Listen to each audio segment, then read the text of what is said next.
Hey guys, welcome to the Fuck Yeah CoDcast. In this episode, we're going to be covering July and August DLC for Modern Warfare 3. We got 2 multiplayer maps, 3 Spec Ops maps, and we got a new game mode that we're gonna be covering. There's also the Black Ops 2 multiplayer reveal. And everyone is kind of forming an opinion. We will share ours here on the Fuck Yeah CoDcast.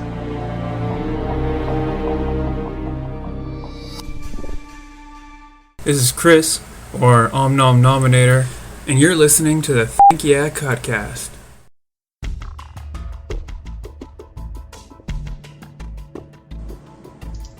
Hello all, and welcome to the Fuck Yeah CoDcast. I'm your host, Tyson, as always, and I got 2 guys straight out of the asylum to be with me in this episode. I'll let them introduce themselves. Hey, I'm Mac. I'm another mod on FYCoD. I make a lot of the GIFs or GIFs, however you like to say it. And then we got Orion over here. Go ahead. Whoa! You should let me introduce myself next time. Just saying that, putting that out there. I'm Orion. I'm the newest member of FYCoD, I guess you could say. I enjoy fast cars, fast women, and yeah, that's it. Well, I don't know if I should call it. I don't know if I should call it the Fuck Yeah Craigslist or something. Anywho, Mac, what do we got? Alright, so let's start off with some of this DLC we got for Modern Warfare 3. So first, I want to talk about the July drops. Got Decommission and Offshore, both of which, I don't know, I haven't been a big fan of really any of the maps they released for the DLC. I am on the COD Elite, but it's just, I don't know. I wasn't too impressed, but then Decommission comes out and Offshore comes out, and those 2, they're probably my favorite of all the maps that have come out. I like them a lot for pretty much any game mode, TDM, Domination, whatever you have. I enjoy all of them. I do believe Offshore is a very good map for Domination. I haven't tried a lot of it, but yeah. Orion, what's your take on this? Yeah, man. I mean, I dig Offshore as a map. I mean, it reminds me a lot of home. Not really, but it's just kind of cool to see a map that is on a giant freaking like a ship thing. It's oil rig. Yeah, and it's pretty chill, just running around on the oil rig with guns, which seems kind of dangerous, but I guess it's not as dangerous as it seems. If you're not looking for danger, you shouldn't be playing games that are solely about guns and explosives and killing people. No, you're also forgetting men's butts in this game also, and well, guns, killing people, and be on oil rigs. Apparently that's a combination. That's a bad combination. Yeah, but, I mean, bullets, and flammable substances, man. What are you gonna do? Yeah, I don't know how Infinity War didn't make the whole oil rig to blow or something. You're hacking Infinity War. Okay,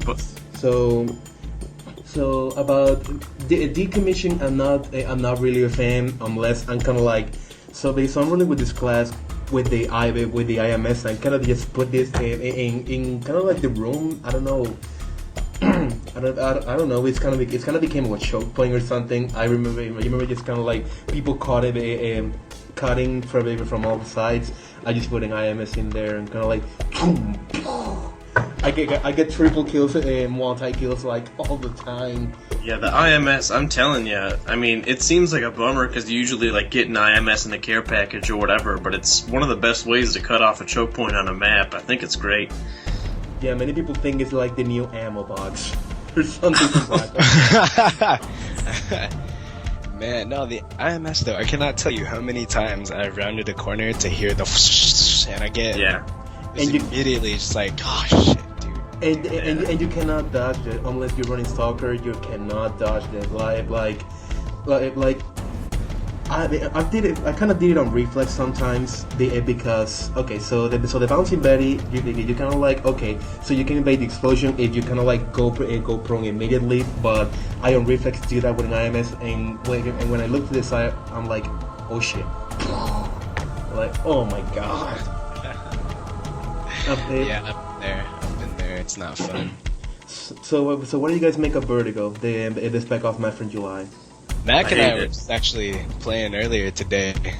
Yeah, we played it seriously like right before this podcast, and it sucks. I don't like it.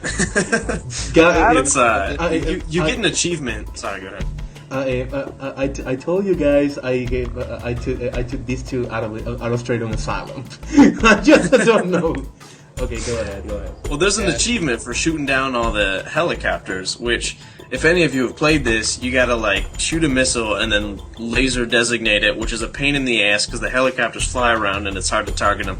Anyways, so I find most of the time I'm just trying to either shoot down a helicopter and getting shot by other guys, or trying to shoot the other guys and getting shot down by a helicopter. I just can't win. So it's, I don't know. I mean, I wasn't crazy about it. We got through it eventually, but I don't know. I like the August special ops way more. Yeah. I mean, okay, Vertigo, like, is pretty fun because I made Mac do all the laser targeting stuff. All I had to do was shoot the rocket, which is probably why I enjoyed it more than he did, but that's for sure.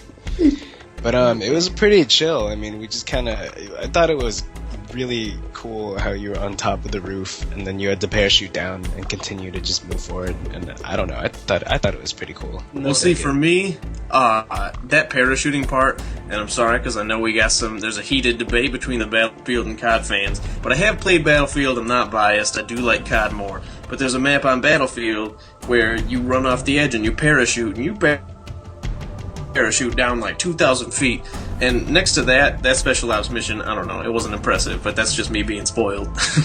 I guess so, but the next stage you could try is because so we're talking about achievements. The helicopter achievement you can get with while playing on regular. Also, the Star Streak alone, which is the name of the rocket launcher, the missiles won't be enough. At least what I did was so I used the Star Streak as long as I could. I didn't let the Juggernauts come down. That was for another run when I did the other achievement.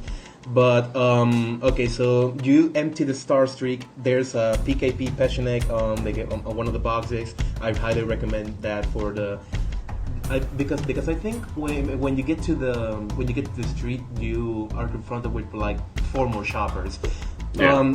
2 of them are leaving troops. 2 of them are attacking you. I don't remember right now.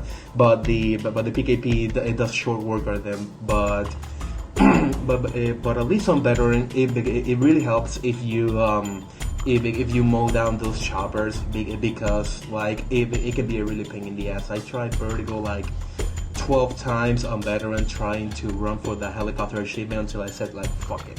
I'm not gonna run for the achievement this time around. So I just kind of like took my time. Although I did beat the mission in like 20 minutes or something, but I did manage. Other than that, the Juggernaut achievement was sort of easy. Like, but then again, I was using the PKP and trying to go for headshots, and when I felt they were kind of close, so the usual strategy is kind of like throw a flash grenade.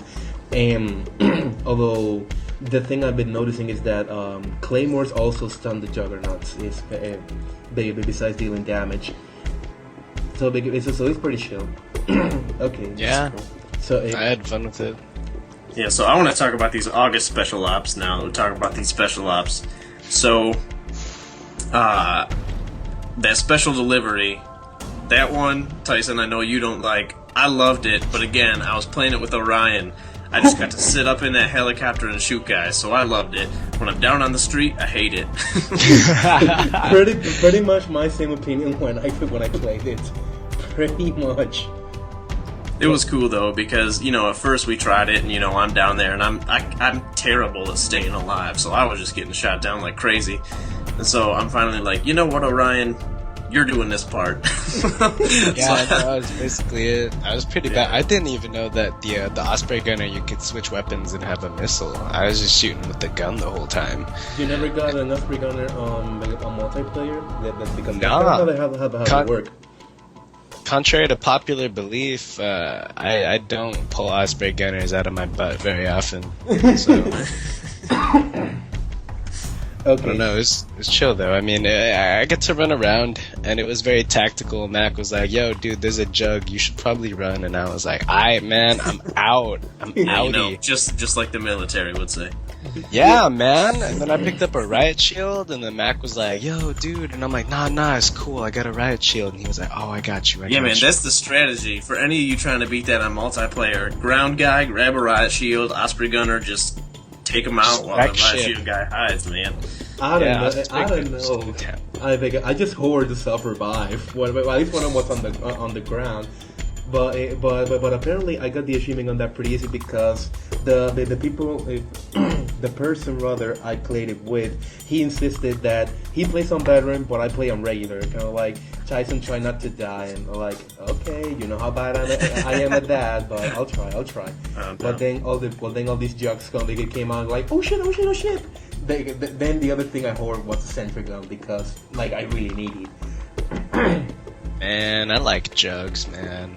But for the peeps that are achievement whores, try it on solo because for the inane amount of juggernauts that they are thrown at you, I think it's like 10 or 12 juggernauts that are thrown without the mission.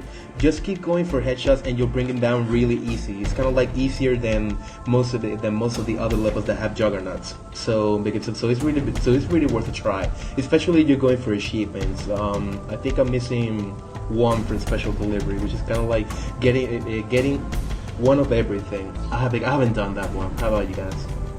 I got that one on my first playthrough, totally on accident.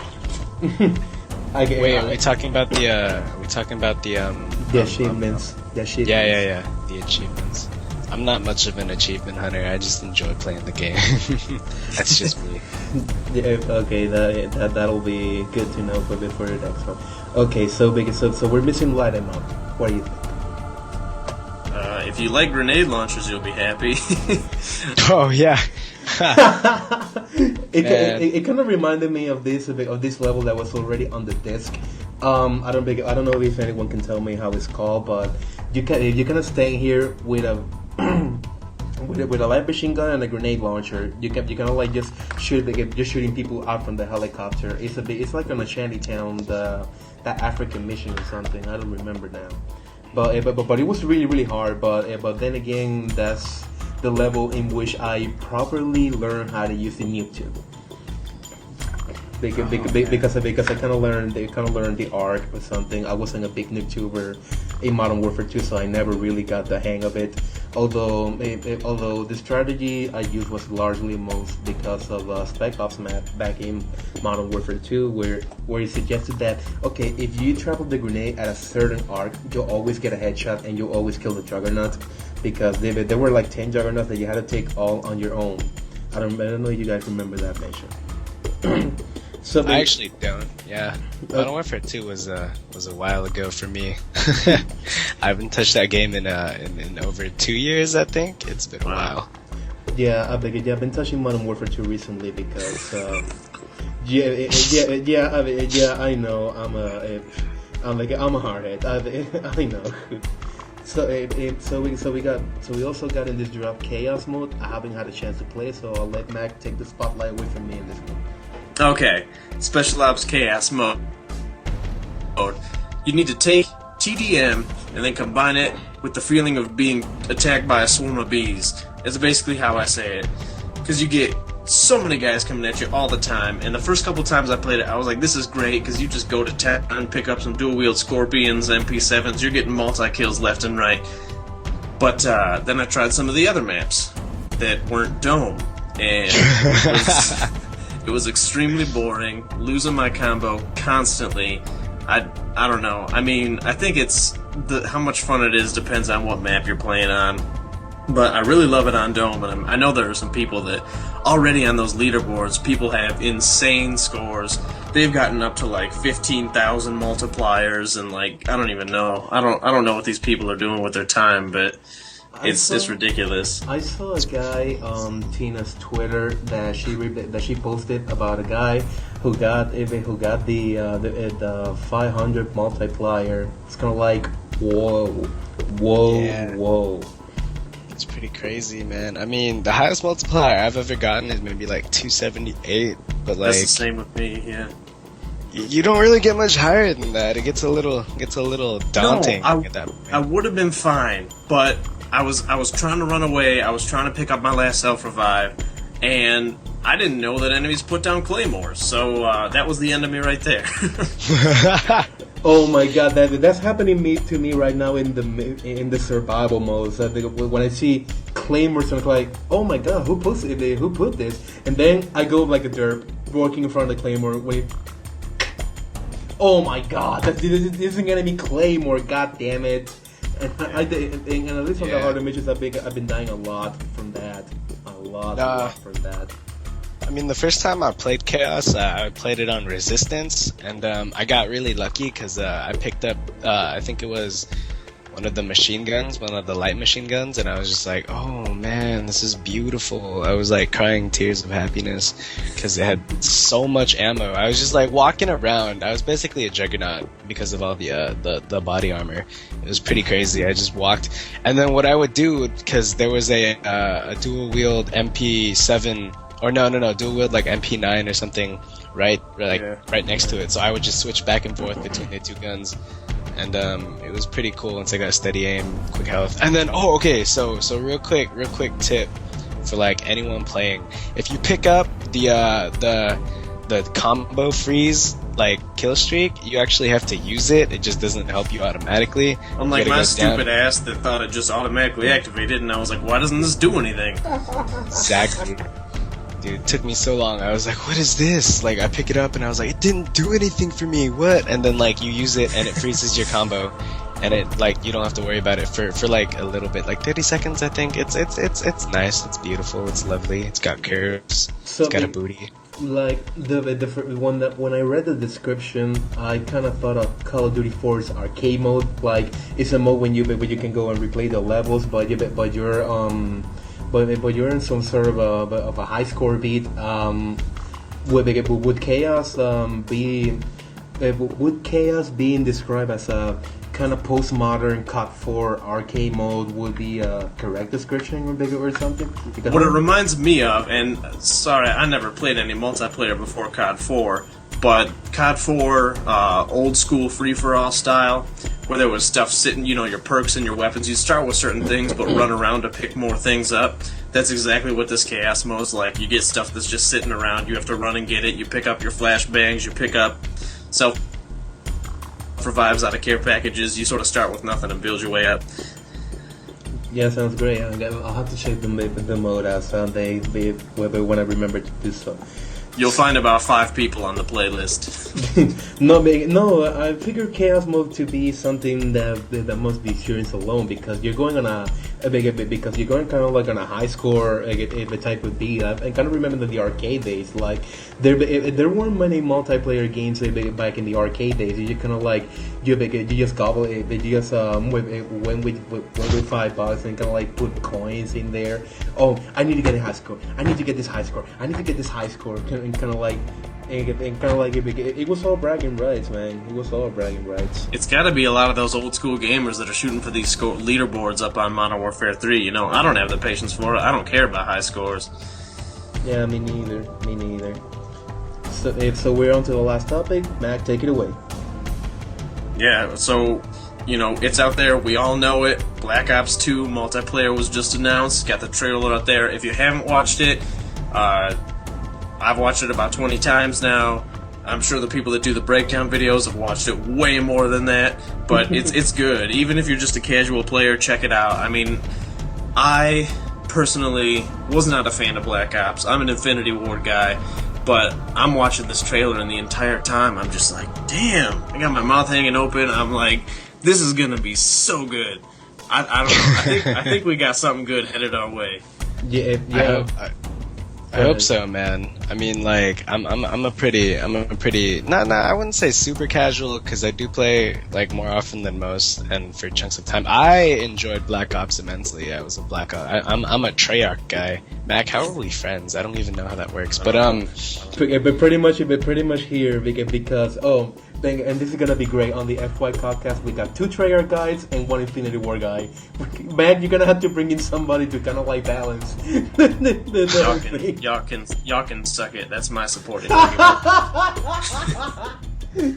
There's 2 of Mac, so we're even now because Mac can clone himself. I made that post. I'm gonna reblog it to FYCod. I made it on my own blog that says why Infinity Ward's awesome and why Treyarch is not as awesome. I'm not gonna say bad because I don't want to make anyone mad, but I got a list. I got a list there waiting, and y'all see it right after we post this podcast.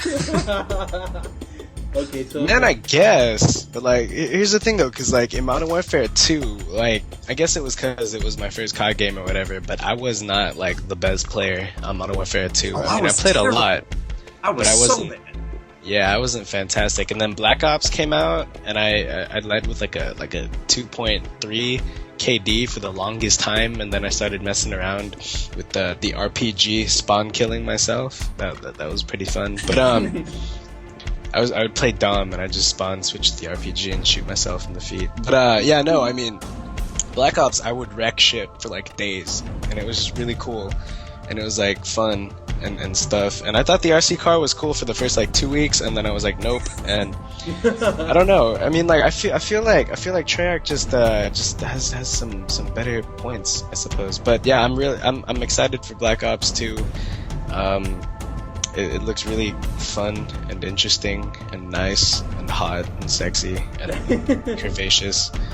So this trailer, I think that and I don't, there's some stuff I won't get too into depth on because like if you really want to get in there, I mean, there's a ton of breakdowns out there. T Martin, Woody's Gamer Tag, a bunch of people did breakdowns on it, so you can check those out. But I think the biggest thing with this trailer that I wanted to address is their anti-camper system, which I'm still kind of nervous about. You got scopes that see through stuff. There was that pulse scope, and then there was that other one that showed people like when you're in a helicopter, you get that red square over them. I don't know. That might be a little too much for me. Well, addressing your pulse scope thing, I did notice that the range of it didn't go pretty far, so it's not like okay. So I'm just gonna stand here in this corner and just look through my pulse scope and just see, because it's omnidirectional. You have to be pointing in the same way, and you don't get a lot of range. Like I counted about maybe 20-25 feet forward, like that's how far the pulse goes to. Because I was also worried about this kind of like being the attachment of choice for campers and corner campers and whatnot. But I'm kind of relieved that Treyarch knowingly kind of made the scope non-overpowered. So I definitely think it's a welcome addition. Oh, and much to Mac's possible dismay, he can flame me if he wants. I'm really convinced that the evolution of Call of Duty as a franchise will rest on Treyarch's hand, because I love World of War. I love Black Ops. The fact that they're always trying new things out, and they are not afraid to kind of like show what they are going for. It's really kind of neat for me. I can agree with you on Black Ops 2 for that, but I was looking at it, and again, I post this list, but COD 4 obviously was the one that boosted the franchise. World at War, the only things it did different, it was the same number of attachments, same number of guns. Everything was the same. You had some vehicles, some playlist changes, and then Modern Warfare 2 comes out. You're getting more, you're getting more DLC, you're getting more, better gameplay, better game modes. Yeah, you got the noob tubes and whatever else. That's a big point. People like to, decide to hate Modern Warfare 2 just for that, but they did a ton of stuff. They added way more attachments, way more features, and I don't know. I think that Infinity Ward typically does a lot more to expand. Treyarch's good at taking an idea and sort of twisting it and making it different, but I don't know. With Black Ops 2, it seems like they added a whole lot, and I think that they're really going to get it on this one, because it's like we haven't seen most of this stuff before. Oh, big. That's- I'm sorry, Orion. Go ahead. Nah, you go. I'm good. Okay, so Bonderhar has hinted that the multiplayer, well, not hinted, it's confirmed really that the multiplayer briefing will be next week at Gamescom, this gaming convention held in Germany, I believe, and he's gonna take Black Ops 2 with him, and the team are basically gonna check it out. We can't wait to get more details about because the thing that kind of has perplexed and intrigued in seeing how it will work is this rumor 10-point create a class system. Like how is it gonna be distributed? Like what exactly are they adding to the to the experience we all know and love? Basically, I gotta point it out to anyone that if you're gonna go out and watch this trailer, or if you've already seen it and you haven't really been a part of the discussions on Twitter or wherever else, take some, throw that video into high definition, blow it up full screen, check it out, pause it when it shows their class loadout, because you see their weapons, it looks like we have up to 3 attachments. You got a secondary with up to 2 attachments. You can have up to 6 perks, 2 lethal or tactical equipment. Then there are 3 boxes at the bottom that everyone's freaking out over. Nobody knows what they are. People think they're like character proficiencies. People think they're character customization. It could be a ton of different things, and we don't even know yet. So check them out, and feel free to send in your opinion on what you think any of that stuff is. What do you think, Orion? I personally think the 3 boxes represent 1, your ethnicity, like you could be black, Asian, white. 2, how buff your character appears, like skinny, kind of toned, kind of swimmer body, kind of muscle bodybuilder, maybe kind of like chubby guy, maybe obese, whatever. And then the last one is how much facial hair you can put on your character. Ooh, I like that one. I like that one a lot. You can be bald, like shaved, like clean shaved, like nothing. You could have like a mustache. You could have like a goatee. You could have like a full blown like Mountain Man, Grizzly Adams beard, maybe. I want to be able to make a character that looks just like Abe Lincoln. Oh, dude, that would be the awesome. top hat and the axe and the vampire slaying. Hell yeah. It's chill. It's chill. That goes without saying that bolt action rifles from World of War seems to be back. So for the Abe Lincoln look, that will work wonders. I wanted to say something about that too, because you see in the clip, you see a sniper, you see his class, he has a primary and a secondary and some perks. So he runs out there with a scope sniper, gets a shot, gets a kill. Then you see him switch out his gun to a secondary, and that's the thing I wanted to point out. Maybe it's with a perk like Overkill, but he had that scopeless sniper on there as a secondary, so I'm not sure what the deal is with that. But I'm excited to see that, because that scopeless sniper, man, that thing looks like a beast. Yeah. And Bonderhar is one that always enjoys sniping, but is also kind of concerned with the quick scoping problem that Infinity War games have. And Treyarch is regularly, at least when it comes to Call of Duty, is known as a developer to not hold hands. Although people could tell me otherwise by combat training, but at least online blown, they don't hold your hand. So this is gonna be really good. I can't wait to Gamescom to see what they have. This is gonna be great, man. There's so much stuff to this that I'm curious about. Especially whether you have to pull your knife out or whether it's just like a different option. But that knifing system, all the guns, perks, especially those 3 boxes. I think that I don't know. For a while, I was like, maybe I won't get Black Ops 2 because I really wasn't impressed with Black Ops. But Treyarch, they surprised me. I got to give them credit. It seems like they're doing a lot with this. One thing I want to mention, Big, before I forget. Big, the quad rotor, right? Like that Dragonfire, yeah. Yeah, that's his name right now. But I was noticing something from the trailer, and from the amount of damage that it took to bring it down, I'm thinking on my mind, this is gonna be a low kill streak. It's gonna be like Black Ops 2 next RCXD car. But if you notice, the guy that killed it, his class was called a Fly Swatter class, so he probably had a perk on that made him do more damage.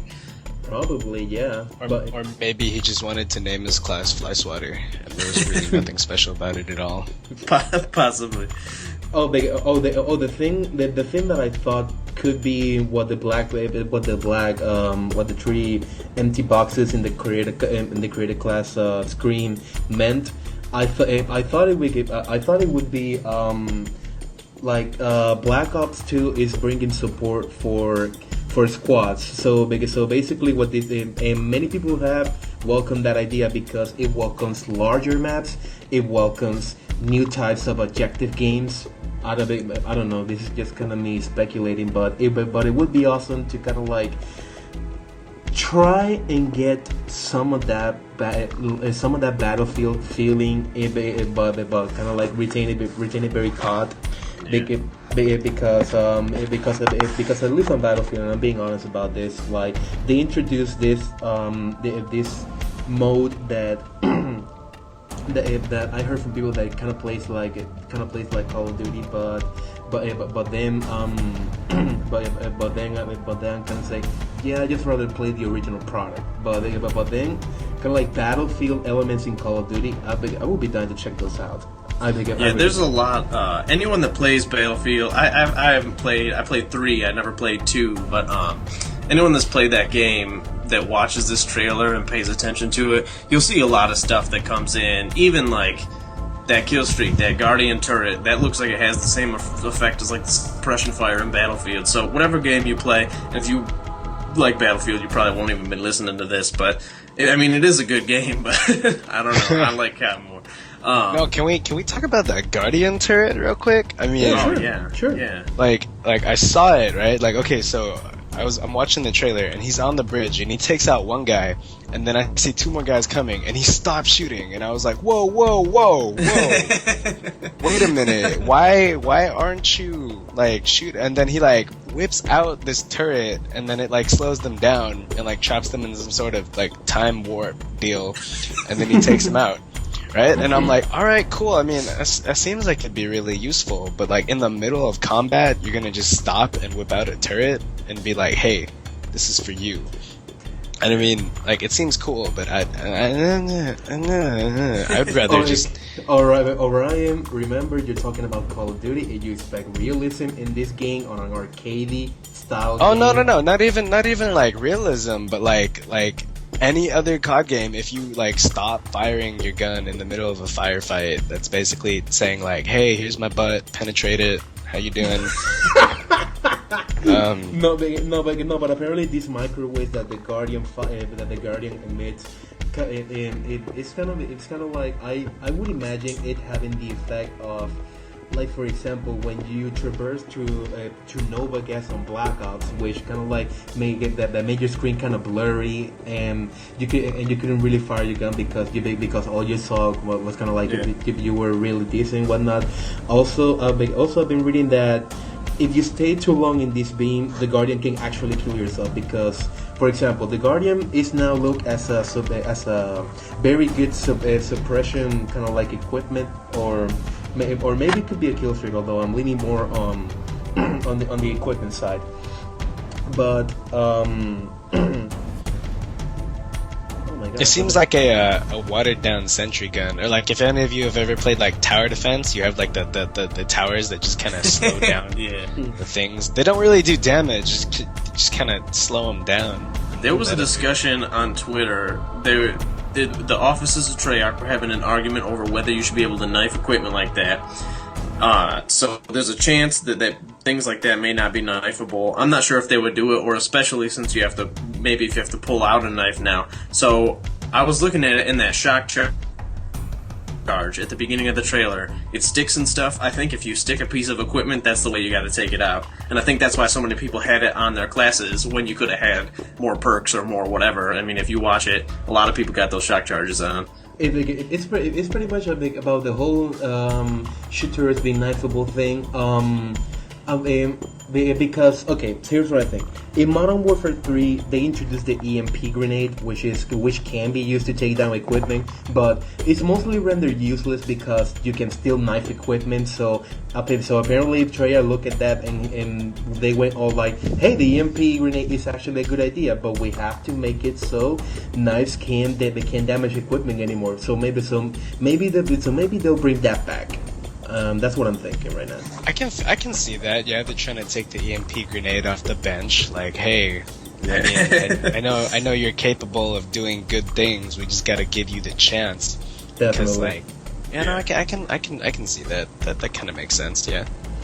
So let's talk a little bit about the combat knife, because that has been a really strong.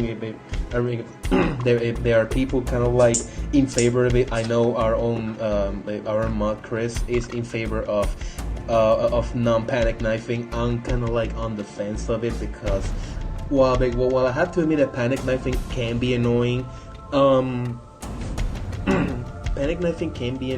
but it has saved my ass a few times. But I'm not entirely against the idea because I don't know. Didn't the ballistic knife in Black Ops kind of serve the purpose of the people who wanted to kind of like knife around, like instead of just taking a combat knife out? Although it would be interesting. I'm sure gamers like Only Use Me Blade will have a lot of fun with that. And I thought and when I think back a few months when David Bonderhart teased Only Use Me Blade into thinking that he had something that Only Use Me Blade would like, and I think he was referencing it. So the fact that the combat knife will be equipable now instead of kind of like you just hit the B button if you're using tactical and you will slash around, that's not gonna happen anymore apparently. Yeah, I don't mind it either because I know we're so used to being able to knife, but it's like, seriously, what's wrong with just turning around and shooting the guy? You know, if nobody has a knife, it's no big deal. I mean, you just gotta focus more on your gunplay. That's definitely okay. And the last thing, at least, I want to discuss about this cryptic multi-team deathmatch. What do you guys make of it? It seems pretty straightforward. I think it's great because it's sort of like a mix between free for all, where it's every man for himself, and TDM, where it's only like two teams, sort of in between, where you get three teams, it's smaller teams. I mean, you could play more tactically, or maybe there's a ground war equivalent where every team is the same size as a TDM, but there's another one thrown in. I think it's another game mode that I don't know why we haven't had it before, but I think it should be fun. Can I just say a multi-team on Halo? Yeah? I mean, this is kind of what I'm feeling it's like right now, if there's like more than one team playing TDM. The thing that worries me the most is that, okay, if Call of Duty is going to maintain their philosophy, kind of like small maps and whatnot, multi-team deathmatch will be chaos because it's ground war already, and there's chaos with like 18 players. So this, alongside the fact that the 3 boxes could be the squad mate thing, it really opens the door to Treyarch to actually build more larger maps. I know that World of War had some big maps. Like it really took you some time to actually kind of like go to the other side. And it kind of worked well for people who didn't like to be spawn trap or something, or for very good domination games. So I'm thinking that'll make a comeback on Black Ops 2, and I'm really excited about that too. I think I'm making a comeback on Black Ops 2. I got one more thing I want to say, because I watched a couple breakdown videos, and I didn't see anyone that addressed it. Kill streaks. So if you watch the videos, the kill streaks, you have them, they display like in Modern Warfare 3. You see them 1, 2, 3, whatever you got selected. As you get kills, there's a little bar that fills up. When a bar fills up, the first kill streak changes from, white to yellow. So you can use it, but I was noticing this. If you use that kill streak, you lose that bar of progress. So if you want to save up to your 3rd kill streak, you can't use your bottom 2 kill streaks. So it's like a progressive deal. Like you only really have one, but you have a selection of like 3 or 4 to choose from. And it's a way to balance, like, if you want to be a supportive player you just throw that, whatever, like a Guardian turret on your first one. You just keep saving up to that and keep using that one life. But if you want to be that guy that's like, wants to get an AC 130, you're gonna have to fight through all 3 of your kill streaks and risk losing them all. So it's like, it's a higher risk, and I think it's a way to balance out, those players that are just insanely good, which, a lot of people probably complain about that. But I think it'll make the average user way happier. I haven't noticed that. I just thought the progression bar next to the kill streaks meant it was kind of like a fancy way of just showing how close you were to the other kill streak. But I really didn't thought about that. That's kind of cool, I guess. Yeah, check out that clip with that Guardian turret. You'll see it. It's pretty cool. It's nice looking, like me.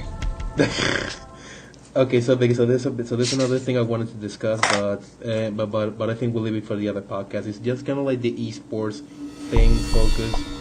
Yeah, we'll leave it to the other podcast. So guys, a big thanks for listening to the 3 of us ramble around for a bit, and we'll see you on the next episode. I love you. We all do, Orion. We all do. Later.